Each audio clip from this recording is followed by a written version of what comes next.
om hverdag var en lørdag. Så mange damer her og drikker stopp på meg, så jeg lener meg til. Perkenalkan, saya Tirta Yasa. Saya terlahir sebagai Tubagus Tirta Yasa. Kalau Tubagus itu berarti orang Banten, Pak ya? Orang Banten. Jadi bapak saya mempunyai bapak, artinya kakek saya itu namanya Syawal Ahmad Joyo Soekarto bin Kiai Haji Mat Umar bin Kiai Haji Mas'ud. Sudah almarhum, dikuburkan di Gombong, Desa Bode, di pesantrennya buyut saya itu. Buyut saya, Kiai Haji Mas'ud itu makamnya dua. Ada di Desa Bode, di Gombong, dan satu di Baki, di Mekah. Jadi buyut saya adalah salah satu pengajar di Mekah. Puji Tuhan. Puji Tuhan, belum kenal Kristus maksud saya. Kalau ibu saya, orang tuanya adalah Tubagus Pena bin Tubagus Ahmad Emon, seorang cukup terkenal di Banten, Tangerang. Jadi kalau orang anaknya siapa, cucunya siapa, cucunya Ki Pena. Kalau Ki Pena mereka pasti tahu itu siapa, itu adalah kakek saya, Ki Pena. Yang makamnya kakaknya mempunyai keluarga, mempunyai pesantren besar juga, ada di Pandeglang dan di Sukabumi. Makam keluarganya juga diziarahin oleh Bapak.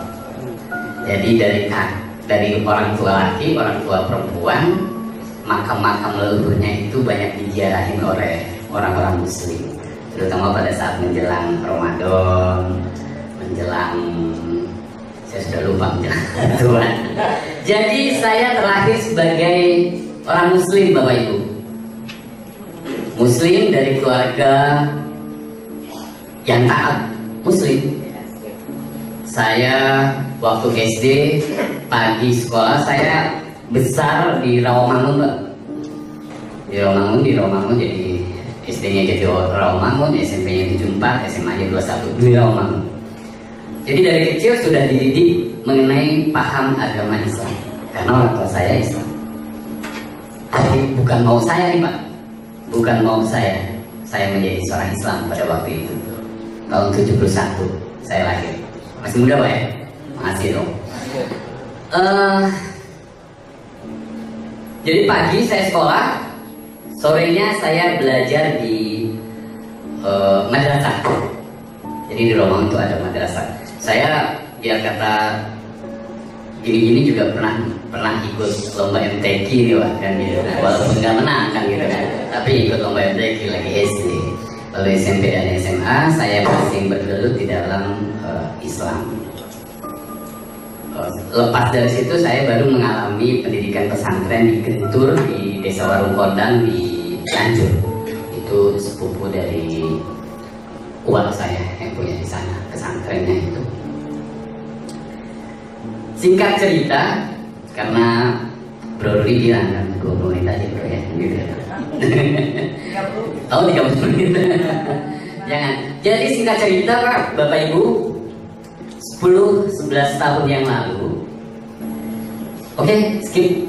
Lalu 11 tahun sahabat saya ini meninggal, Pak. Meninggal, Pak.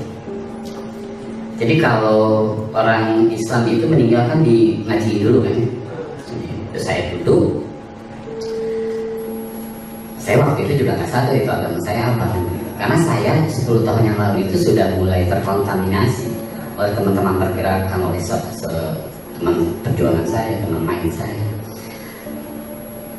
Waktu saya menatap wajah itu mayat yang meninggal, yang ada di benak saya adalah, ini kan hopeng saya nih Pak ya, sahabat saya. Jadi saya tahu kan plus minusnya. Jadi saya bertanya, sahabat saya ini pulangnya kemana ya? Tuhannya yang mana? Akhirnya hal itu yang membayangi terus selama 1 minggu pikiran saya. Ini sahabat saya pulangnya kemana nih? Matinya kemana nih? Ketemu Tuhannya atau nyangkut di pohon? Kan kita nggak tahu ya gitu kan. Atau kadang-kadang dari kolong jembatan kan gitu ya. Kita belum tahu kan seperti itu kan. Itu adalah poin entry, titik balik hidup saya 11 tahun yang lalu. Jadi saya mencari Tuhan. Siapa Tuhan saya? Karena saya juga dulu belajar Al-Quran, saya harus mau tidak mau kembali kepada saya pelajari itu. Tapi semakin saya mempelajari kembali Al-Quran, semakin saya menemukan banyak sekali ayat-ayat kontradiksi yang ada di dalam Al-Quran. Ya loh, satu contoh di Al-Quran dikatakan, aku dalam kurung Isa Al-Masih telah lahir dan telah mati dan telah dibangkitkan. Al-Quran loh. Lalu di Mutiara Hadis tahun 2002, hadis 152, dikatakan Muhammad berkata bahwa nafas dan air kehidupanku ada di tangan Isa, putra dari Maryam. Makin gila nggak saya? Iya dong, ini gila nih ajarannya. Karena saya sudah mulai goyah, lalu ketemu teman saya nih, orang Buddha. Jadi saya belajar Buddha, mempelajari. Oh luar biasa kasihnya Buddha ya. Tapi saya tidak menemukan esensi who is God pada saat Buddha. Akhirnya saya belajar kejawen Pak. Kejawen itu kan ada Islamnya, ada Kristennya, terus ada budaya Jawanya. Lagi-lagi saya merasa disesatkan. Saya belajar Katolik, terus saya ketemu teman-teman dari Minahasa, teman-teman dari Gemis, saya belajar agama Kristen di GPIB Paulus Menteng. Saya belajar di situ. Suatu saat saya mendengarkan khutbah seorang pendeta yang mengajarkan tentang kasih Pak Pendeta. Nggak tahu kenapa pulang dari situ, selama saya pulang dari Menteng ke Rawamangun sambil nyetir itu nangis, keluar air mata sendiri. Padahal seorang tirtayasa itu nggak pernah nangis Pak. Saya digebukin tentara, digebukin polisi juga ketawa-ketawa aja. Tapi ini nangis. Saya ngurung diri. Semalaman itu saya makin bertanya, apa ini kasih yang Tuhan Yesus ajarkan? Di situ saya mulai pencerahan, sehingga 4 tahun yang lalu itu saya apa ya Bro Andrew ya bilangnya, saya orang yang rajin ke ibadah ke gereja. Hampir 1 tahun itu saya tidak melewatkan ibadah minggu. Nah, keluarga saya kan mulai tahu dong, mulai mencium kan, dan saya bilang, iya saya lagi belajar Kristen. Dan puji Tuhan Pak, saya dikeluarkan dari grup WA dan grup keluarga.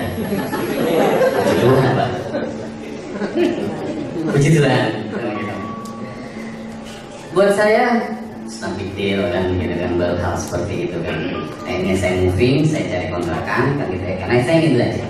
Saya ini karena mungkin sama dengan ayah saya, tipikalnya pengennya belajar, pengen tahu kenapa, sebabnya apa, bagaimana dan jadi saya nggak bisa terima nih kalau ada pendeta, ustadz, kiai itu ngomong saya harus tahu dulu nih aneh karena apa. Jadi nggak bisa telan mentah-mentah gitu. Memasuki tahun pertama saya mulai belajar, lalu saya ikut katekisasi, baik yang khusus maupun yang umum. Tapi lagi-lagi saya tuh pada saat mau pembaptisan itu nggak jadi lagi Pak, nggak jadi lagi. Lalu memasuki tahun kedua, artinya 3 tahun yang lalu, saya disentil sama Tuhan Pak. Siapa yang sudah pernah disentil sama Tuhan? Wah luar biasa, belum ada yang pernah. Berarti orang-orang kudus semua nih, luar biasa nih. Luar biasa ya. Iya. Oh gitu. Luar biasa. Jadi ceritanya saya dalam videonya itu karena saya kan sudah mengakui Tuhan, mengakui Tuhan Yesus, sudah ibadah terus. Artinya saya sudah in di dalam Kristen walaupun belum dibaptis. Memasuki tahun kedua itu karena saya makin cinta gitu ya ini dalam Kristus, tambah luar biasa Pak. Saya nggak boleh pulang sama keluarga saya, nggak boleh ketemu anak saya, nggak boleh ketemu ibu saya. Lalu pekerjaan saya hancur berantakan, diputus, SPK-nya segala macam. Luar biasa kan mengikuti Kristus kan. Tapi yang membuat disentilnya itu adalah karena saya sudah mengimani, tapi saya tidak mau mengakui. Mengimani, tapi tidak mau mengakui, Pak. Gimana bisanya? Ya bisa. Jadi kadang-kadang kalau lagi urusan bisnis sama yang orang Islam, lo gimana? Oh iya, gue masih muslim dong, bro, dan gitu.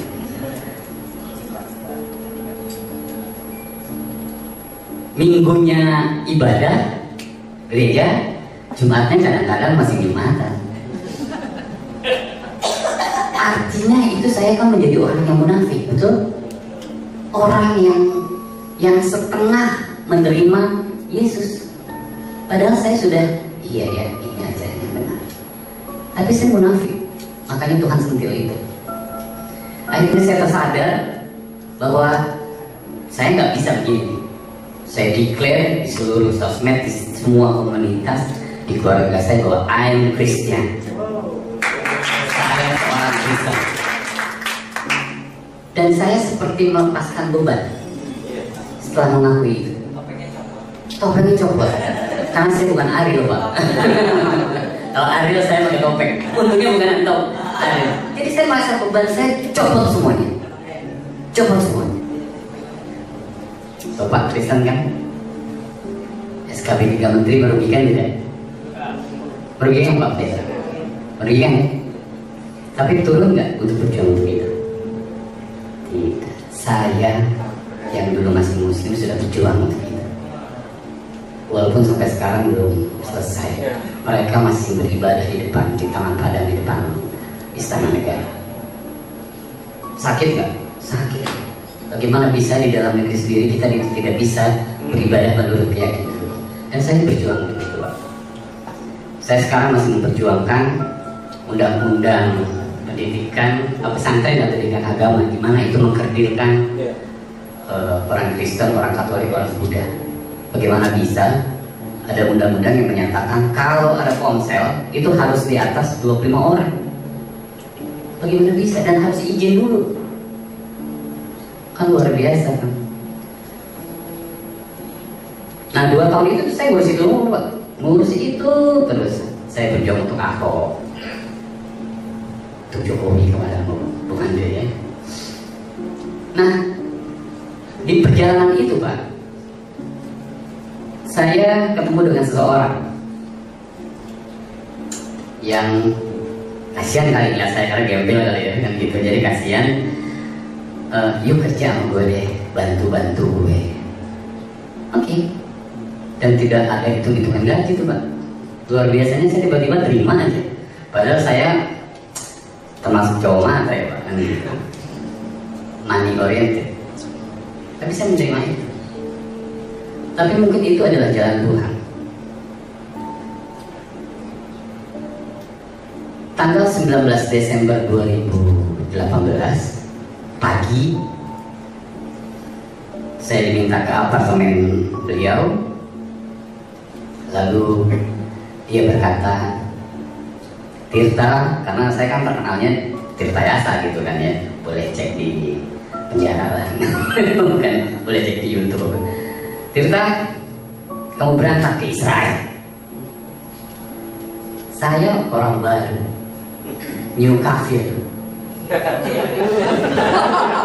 New kafir kan? Satu orang diminta berangkat ke Israel. siapa gue ini kan gitu kan. Tapi saya berhikmat tadi itu, kalau memang ini panggilanmu di jalanmu, gue akan berangkat. 19 Desember. Sukacita nggak? Sukacita Pak Diki ya. Kalau mendengar gitu kan pasti sukacita ya. Lalu sorenya sekitar sore jam 3 jam 4 itu tanggal 19 yang sama, saya telepon sama adik saya, Mas, papi meninggal. Jadi dalam satu hari itu saya mengalami yang namanya sukacita dan duka cita. Saya percaya bahwa ini bukan suatu kebetulan. Tidak ada yang kebetulan di dunia ini. Pasti semuanya adalah karena Dia. Kita lahir pun karena Dia. Kita di dunia karena Dia. Dan satu gitu Pak Pendeta. Kalau salah kasih tahu Pak. Karena Dia ada di dunia ini. Nah, karena saya sudah mengimani, ya, mengimani Yesus. Waktu bapak saya meninggal malam itu, kan teman-teman saya datang Pak, baik dari komunitas atau Kristen atau yang lainnya kan bertaziah. Jadi malam itu tuh di tempat saya itu yang pasukan ninja itu kan banyak Pak. Keluarga besar saya itu kebetulan. Jadi saya kalau merhatiin bibi, tante atau ponakan, saya perhatiin dulu nih, ini bibi gue, oh ponakan gue. Oh badannya gini, oh bibi gue. Terus saudara-saudara sepupu saya adalah orang yang kalau pakai celana tuh bahannya kurang. Cingkrang-cingkrang, karena memang itu adalah keyakinan mereka. Ya, mereka berkeyakinan di dalam Islam tidak boleh ada isbal namanya, itu tidak boleh berlebih di dalam berpakaian. Isbal namanya. Pada saat mereka baca Yasin, saya bilang, saya masuk, kan saya anak pertama nih Pak, adik saya 2, masih muslim dua-duanya, tapi yang nomor 3 sudah mulai goyah melihat saya. Jadi saya mau tangkap dia masuk Kristen untuk mengakui dan membantu Yesus Kristus. Saya bilang, saya izin ya mau mendoakan papi saya berdasarkan keyakinan saya. Dan di situ saya baru merasakan kehadiran Tuhan. Mereka nyingkir tanpa berkata apa-apa. Lalu kami beribadah dipimpin sahabat saya pendeta Andreas. Sudah, lalu paginya yang luar biasa. Jadi dibawa ke Romangun, dimakamkan. Jadi mereka sudah tutup itu. Luar biasanya lagi mereka sudah mulai buka buku Yasin kan gitu kan. Lalu saya tampil lagi ke depan. Saya anak pertamanya. Saya percaya dengan keyakinan saya dan saya percaya Anda punya keyakinan sendiri. Izinkan saya untuk berdoa secara keyakinan saya dan tidak ada yang membantah. Itu kuasa Tuhan. Karena dulu saya itu kan di sidang Pak ya, Kristen di Bandung, kenapa masuk gini. Karena saya paham Pak, karena saya pernah belajar juga. Dia buka ayat, saya buka ayat. Akhirnya nggak ada titik temu kan, keluarga akhirnya melepaskan saya. Tapi Tuhan memperlihatkan kepada keluarga saya dan saya pada saat papi saya meninggal itu. Kuasanya luar biasa Pak. Keluarga saya yang Islamnya kuat bisa membiarkan pada waktunya itu. Dulu sebelumnya itu kita bertentangan. Itu bukan karena cerita saya hebat, tidak. Bukan karena saya mentang-mentang anak pertama papi saya, tidak. Itu semua karena kuasa Tuhan. Dan saya percaya. Singkat kata, setelah papi saya meninggal, jadi dulu papi saya itu sakit, umur 83 tahun. Paru-paru kirinya mengecil. Karena dari SMA dia cerita merokok. Sampai dia tua, sampai sakit pun dia masih nyangklong. Nyangklong itu juga dari rokok. Iya, suatu saat dirawat di rumah sakit di Sunter. Lalu saya pernah bawa pendeta. Papi mau nggak didoakan? Mau. Tapi papi harus yakin. Karena ini saya akan berdoa secara Kristen. Iya. pada saat pendeta itu mendoakan, itu praktik kepada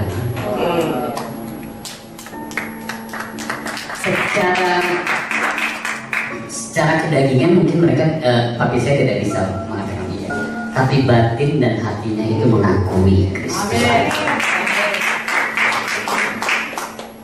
Jadi salah satu orang di keluarga besar, baik keluarga besar laki maupun perempuan, yang bisa menerima masuk Kristennya, saya mengakui Yesus Kristus adalah papi saya. Papi saya hanya bilang, jadilah Kristen yang baik.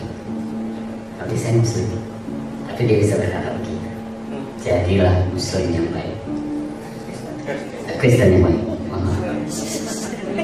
Lalu sepeninggalnya itu, saya akhirnya berangkat ke Israel first class tanpa uang sepeser pun. Ada yang nyamoni dan ikut di sana. Saya ikut yang proaktif Pak, jadi datangnya itu ke tempat yang memang sesuai dengan Alkitab. Saya lahir 17 Januari 71 dan saya dibaptis di Sungai Yordan 14 Januari. Artinya breakthrough tahun ini adalah saya benar-benar lahir sebagai anak Tuhan. Dan saya percaya itu adalah jalannya, Pak.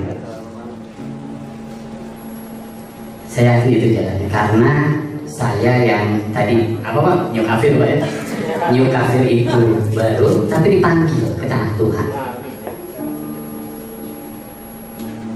Pulang dari Israel, di sana saya mengalami dua hal yang pencurahan Roh Kudus langsung. Ini kesaksian, disaksikan Tuhan. Pada saat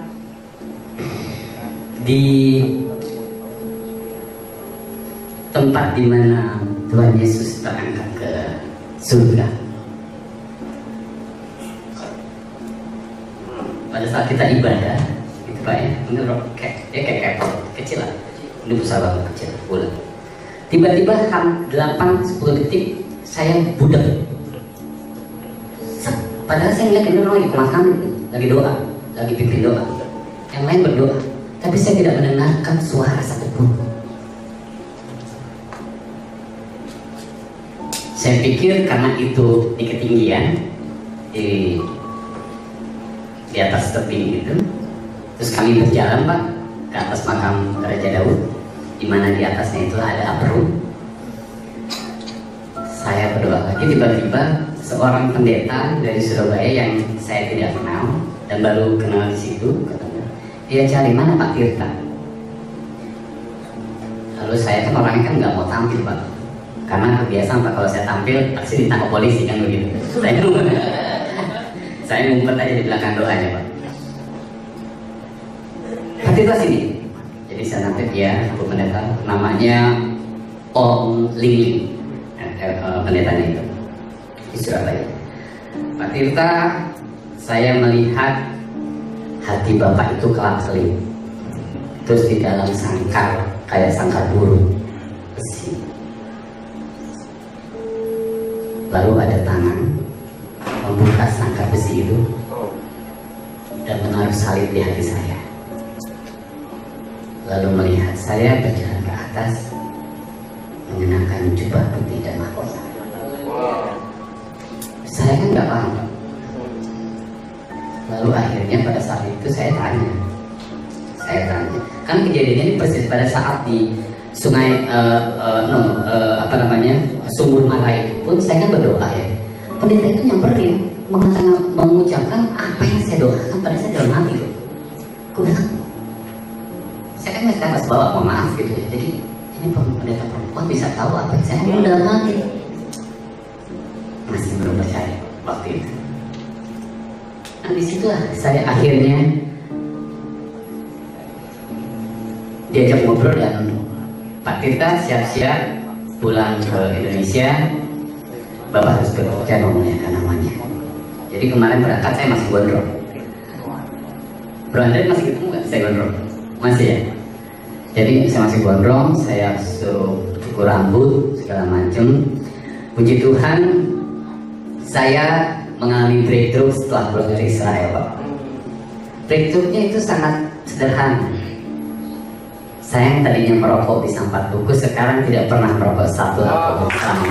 1 tahun. Iya Pak, itu luar biasa. Saya tadinya 4 bungkus sehari.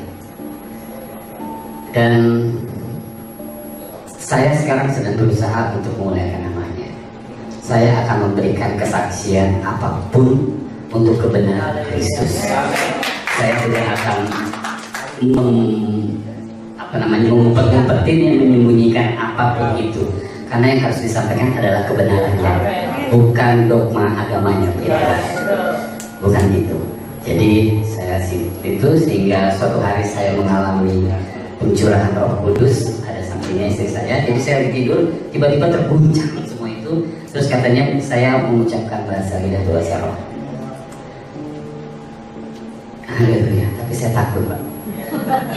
Takutnya adalah saya adalah manusia biasa yang berdosa. Saya tidak ingin kebenaran saya tersampaikan hanya karena kedagingan saya. Jadi satu hal yang ingin saya sampaikan bahwa komitmen dan doa itu penting terhadap Tuhan Yesus, karena menjadi anaknya itu adalah sebuah komitmen, bukan hanya sekedar menjalankan ritual keagamaan, tetapi yang penting adalah bagaimana kita tahu akan arti dari Kristus itu sendiri dan menyampaikan kebenaran kepada semua orang tentang Kristus. Jadi mulai sekarang Bapak-bapak, Ibu-ibu, yuk kita sampaikan kebenaran Kristus tanpa perlu takut apapun. Karena Tuhan Yesus pasti bersama kita. Tidak ada yang bisa melanggar, tidak ada yang bisa menutup, tidak ada yang bisa membendung tentang kebenaran Yesus Kristus. Terima kasih. Selamat malam, shalom. Dan menjadi